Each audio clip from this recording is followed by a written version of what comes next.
Gracias, Heidi. El caso Sobornos ya se encuentra frente a la arquitectura institucional de protección de derechos humanos.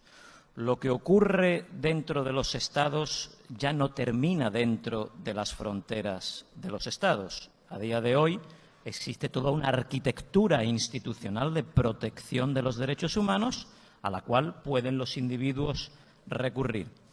Esa arquitectura tiene tres vertientes. En primer lugar, el Sistema Interamericano de Derechos Humanos, un sistema regional de protección para América Latina. En segundo lugar, el sistema de comités de Naciones Unidas, donde destaca el Comité de Derechos Humanos de la ONU, un sistema universal de protección. Y en tercer lugar, tenemos a los procedimientos especiales del Consejo de Derechos Humanos de la ONU, donde se marcan los relatores especiales. Bien, estos tres sistemas de protección ya están activados en relación al caso Sobornos. Y entenderán que estos tres sistemas internacionales de protección no están compuestos por peligrosos bolivarianos o izquierdistas radicales, y sus pronunciamientos son marcadamente contundentes contra Ecuador. Y ahí Ecuador se está encontrando frente a lo que yo llamo la paradoja de la carretera. ¿Qué es la paradoja de la carretera? De repente, cuando alguien va en su vehículo en una carretera y ve que alguien viene en dirección contraria, agarra fuerte el volante y dice, bueno, un kamikaze en la carretera. Pero inmediatamente después aparece otro vehículo en dirección contraria. Son dos los kamikazes ya. Pero cuando son 5, 6, 7, 8 los vehículos que vienen en dirección contraria, uno debe preguntarse si a lo mejor el que va en dirección contraria no es uno mismo. Y eso es lo que le está ocurriendo a Ecuador frente a las instancias internacionales. Y ahora vamos a dibujar un poco, aterrizar un poco esa paradoja de la carretera y de la dirección contraria en la que se encuentra Ecuador frente a los organismos internacionales, viendo los concretos pronunciamientos que ya se han producido. En primer lugar, hemos tenido pronunciamientos de la Comisión de Control de Ficheros de Interpol. Interpol es un mecanismo de cooperación policial que se basa en el principio de reconocimiento y confianza mutua entre Estados y el principio de reciprocidad. ¿Qué quiere decir eso?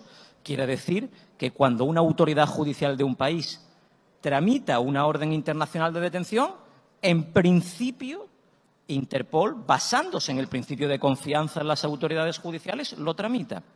Sin embargo, algunos países, como por ejemplo Turquía, abusaron de las órdenes internacionales de detención con contenido político y se introdujo dentro de Interpol un sistema de control que se conoce como la Comisión de Control de Ficheros.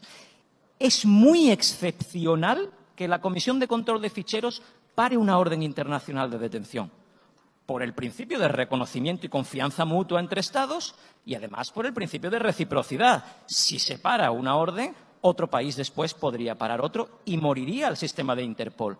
Pues aun con las dificultades que conlleva parar órdenes en Interpol, la práctica totalidad de las órdenes internacionales de detención han sido paradas por la Comisión de Control de Ficheros, con pronunciamientos muy contundentes que hablan de persecución política. E insisto, la Comisión de Control de Ficheros de Interpol no está compuesta por peligrosos izquierdistas que han visto, evidentemente, contenido de persecución política. Primer pronunciamiento, primer vehículo que va en contra de la carretera, en contra de la dirección que lleva el Estado ecuatoriano. Segundo, el refugio conferido al expresidente Rafael Correa en Bélgica.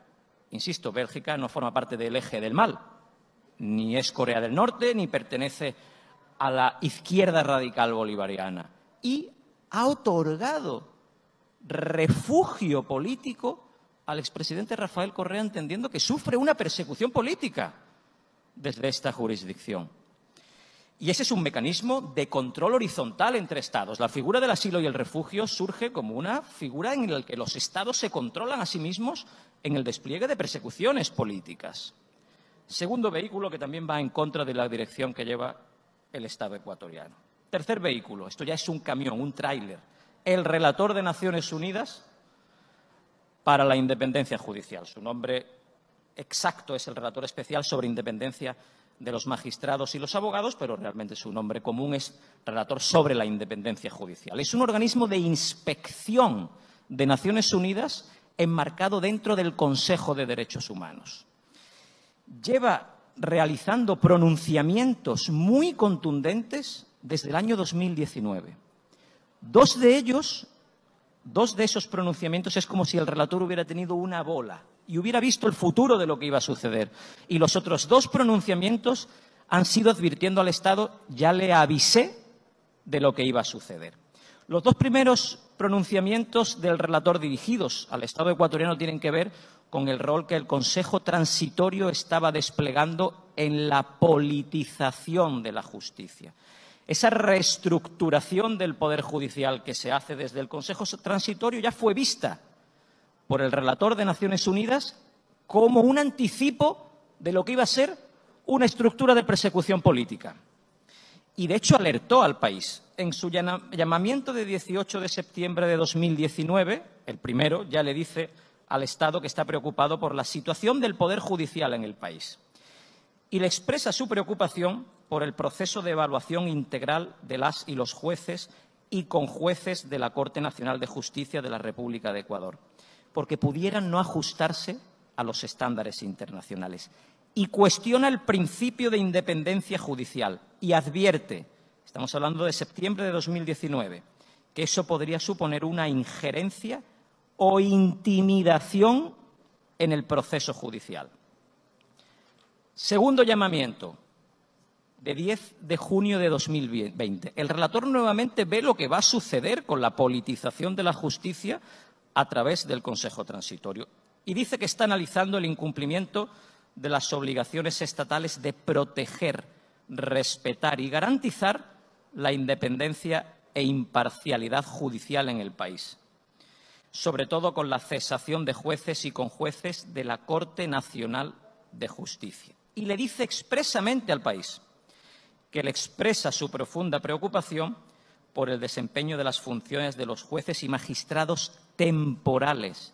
Sabemos que al profesor Zaffaroni no le gusta el concepto temporal, pero ya le está indicando, ojo con la figura de los jueces temporales, porque puedes desplegar toda una estructura de persecución sobre la base de personas cuya inamovilidad no está garantizada. Bien, le dice el relator que esos jueces, que después participarán en el caso Sobornos, podrían tener una influencia en la independencia e imparcialidad del Poder Judicial en Ecuador.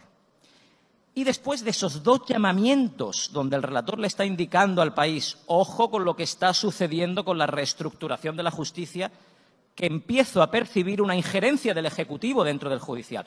Se producen dos pronunciamientos donde el relator lo que le dice al país es, ya avisé de lo que se estaba sucediendo dentro del país y de lo que iba a pasar. Llamamiento del 9 de julio de 2021. Dice el relator al país que está analizando hechos violatorios. Ya no habla en el futuro, ya habla de violaciones concretas sobre la falta a la independencia judicial y la imparcialidad de los jueces y otros operadores de justicia, incluida la Fiscalía General del Estado, en ese proceso específico, caso Sobornos. Y le dice al Estado que quisiera expresar su preocupación respecto a las alegaciones sobre violaciones a la independencia judicial. Y ahí le recuerda sus dos llamamientos anteriores. Esta relatoría tuvo la oportunidad de referirse previamente en su comunicado de 10 de junio de 2020, que resultó en la cesación de jueces y conjueces de la Corte Nacional de Justicia. Y ahí es donde el relator le dice, ya lo vi venir, ya advertí al país de lo que iba a pasar. Y le dice literalmente, observo con preocupación que aquellas fallas no fueron resueltas y que algunos jueces temporales, nombrados con aquellos cuestionamientos, intervinieron en el proceso objeto de esta comunicación, el caso Sobornos. Ya el relator llevaba años indicándole al país lo que iba a suceder, que los jueces temporales terminarían por ser instrumentos de persecución.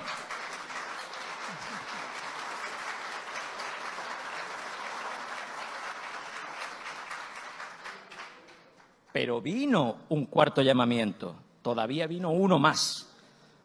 Un cuarto vehículo que viene en contra y que el Estado ecuatoriano entiende